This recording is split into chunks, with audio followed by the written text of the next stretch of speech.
दिव्या भारती की आखिरी रात का वो खौफनाक सच जो 32 साल के बाद भी एक गहरा राज है। बॉलीवुड की सबसे कम उम्र की सुपरस्टार दिव्या भारती की मौत 32 साल बाद आज भी भारतीय सिनेमा का सबसे बड़ा रहस्य है। महज 19 साल की उम्र में 5वीं मंजिल से गिरकर हुई उनकी मौत ने पूरे देश को हिलाकर रख दिया था। क्या वो महज एक दुर्घटना थी या इसके पीछे कोई गहरी साजिश? क्या पति साजिद नाडियावाला के साथ उस रात हुआ था विवाद? शराब का सेवन और बिना ग्रिल वाली खिड़की का क्या है राज? आखिर उस रात मुंबई के तुलसी अपार्टमेंट के कमरा नंबर 503 में क्या हुआ था? चलिए जानते दिव्या भारती की मौत से जुड़े अनसुने किस्से जिन पर से 32 साल बाद भी पर्दा नहीं उठ सका। दिव्या भारती ने 1992 में फिल्म विश्वा आत्मा से बॉलीवुड में कदम रखा। इस फिल्म का गाना सात समुद्र पार आज भी दिव्या भारती की पहचान है। 1992 में ही दिव्या भारती की 12 फिल्में रिलीज हुई जो कि आज भी एक रिकॉर्ड है। 16 शबनम, दीवाना, दिल आशना है जैसे फिल्मों ने उन्हें सुपरस्टार बना दिया, लेकिन सफलता की इसी शिखर पर उनकी मौत की खबर आई। मुंबई के बरसवा स्थित तुलसी अपार्टमेंट के 5वीं मंजिल से गिरकर उनकी जान चली गई। दिव्या भारती ने निर्माता साजिद नाडियावाला से गुपचुप तरीके से शादी की थी और इस्लाम कबूल कर अपना नाम सना रख लिया था। रिपोर्ट्स के मुताबिक मौत वाली रात दिव्या काफी तनाव में थी। कहा जाता है उस रात साजिद और दिव्या के बीच किसी बात को लेकर तीखी बहस हुई थी। विवाद की वजह साजिद के परिवार द्वारा इस शादी को स्वीकार न करना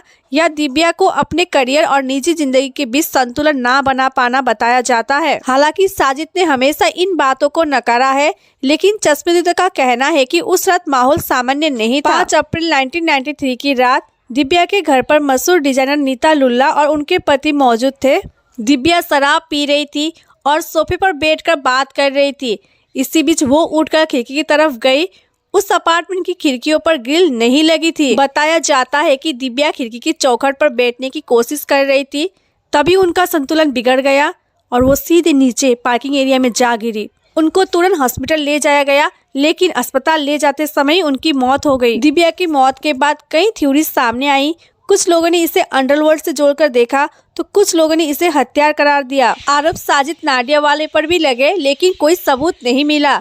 पुलिस जांच में ये सामने आया कि दिव्या के खून में शराब की मात्रा काफी अधिक थी, जिससे ये निष्कर्ष निकाला गया कि नशे की हालत में संतुलन बिगड़ने से ये एक दुर्घटना थी। 1998 में मुंबई पुलिस ने साक्ष्यों के अभाव में इस केस की फाइल को हमेशा के लिए बंद कर दिया। दिव्या भारती की मौत से पर्दा इसलिए नहीं उठ सका क्योंकि उस रात कमरे में मौजूद नीता लुल्ला और उनकी नौकरानी अमृता के बयानों में कई झोल थे। अमृता जो दिव्या के बेहद करीब थी, उसकी भी कुछ समय बाद संदिग्ध परिस्थितियों में मौत हो गई। दिव्या की मौत के बाद उनकी कई अधूरी फिल्मों दूसरी अभिनेत्रियों जैसे कि लाडला श्रीदेवी के साथ पूरा किया गया। आज भी जब दिव्या भारती की जिक्र होता है तो उसकी मासूमियत के साथ साथ उस रात की खौफनाक दास्तां लोगों के जहन में ताजा हो जाती है। ये वीडियो बनाने के पीछे मेरा मकसद किसी की भावना को ठेस पहुंचाना नहीं है। बाकी आप लोगों को दिव्या भारती कैसी लगती है कमेंट करके जरूर बताइएगा और उनकी कौन सी मूवी आपको पसंद है ये भी बताइएगा।